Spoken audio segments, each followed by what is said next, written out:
Kia ora and welcome back to another video, guys. I want to break down how I personally get cheap flights. These are methods that I've tested myself over the years and they've literally saved me hundreds of dollars. Now, flights are usually the biggest cost when it comes to traveling. But the good news is that there's always a way to find a better deal. So in this video, today I'm going to share with you my step-by-step process, the apps I use, and even a few real stories where these tricks have worked for me big time. So the first thing I learned is that cheap flights are all about being flexible.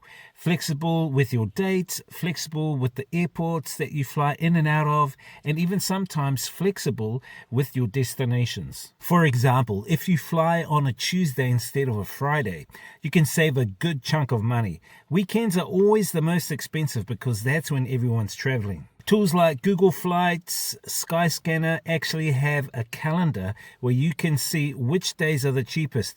I use those all the time. One time I was planning to leave Vietnam on a Saturday, but when I checked the prices, Friday was $200 cheaper. So guess what? I moved my flight and spent an extra night enjoying the food instead of paying the airline more money.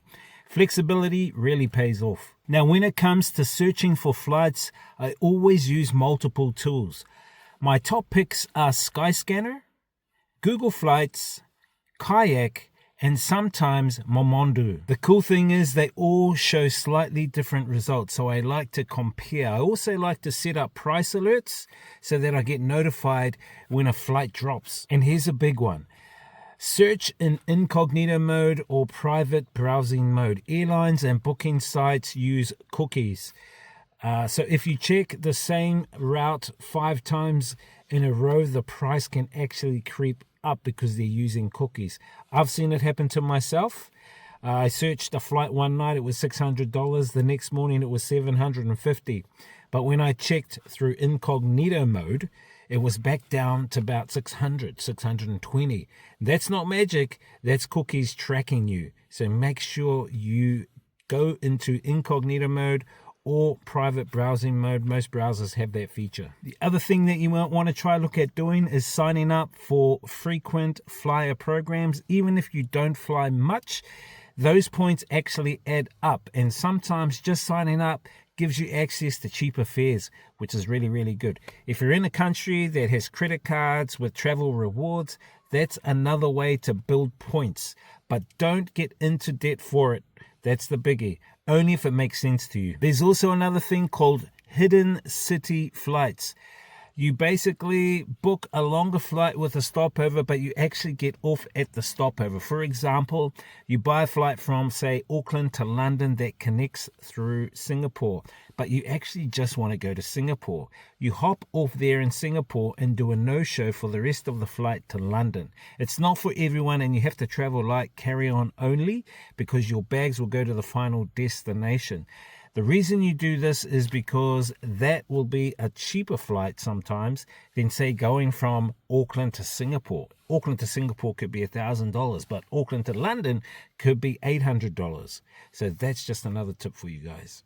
So if you guys are going to use Skyscanner or Kayak, it will give you some options to book through an agent. Usually the agents I book through, if I use Skyscanner, for instance, is MyTrip, Trip.com, GoToGate, or even the Flight Network. Those guys are awesome. I haven't had any problems with them. The flights are very, very cheap. They send you the itinerary. I have no problems at all. So use those guys. Also, there's this one here where sometimes actually booking directly through the airline is actually cheaper and safer than, say, booking through a third-party site. Plus, you usually get better refunds or reschedule policies. Always compare both though before you book. Now here's something a lot of people don't realize also is that some of the cheapest flights involve self-transfers, especially through hubs like China, Malaysia, and even the Middle East. So what does self-transfer mean?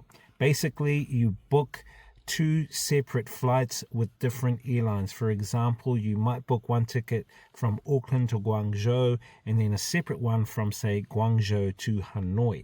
The price together might be half of what a direct flight ticket costs, But this is the important thing. If you do this, you are responsible for making the connection yourself. That means you'll need to pick up your bags in the first country. So if I'm going to Guangzhou from Auckland, I have to pick up my bags when I'm in Guangzhou. I then go through immigration again, recheck in with the next airline, and sometimes even get a transit visa depending on the country. So I've done this before in China. I had to collect my bags, go through customs, line up again to check into the next flight. It did save me a lot of money. For some of you, if you do have a short layover time, it may be stressful for you, but if you can do this, you'll save a lot of money. And I recommend to give it a try, but just make sure you allow plenty of time between flights. I would say around 6 hours between connecting flights, just in case of delays.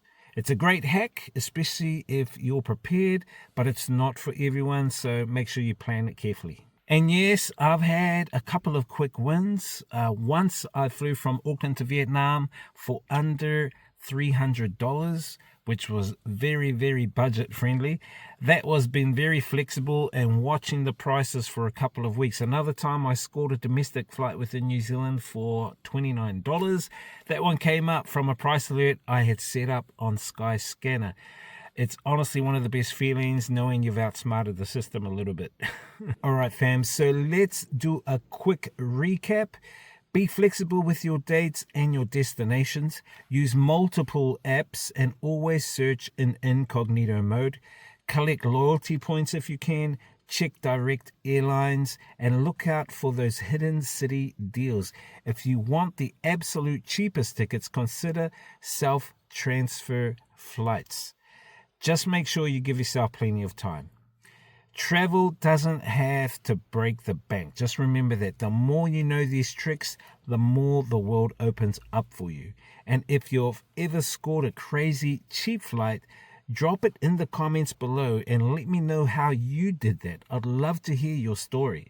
And if this has helped you, give this video a like and a share, and share it with someone who you know is going to go on holiday soon. You never know how much respect I'll give you.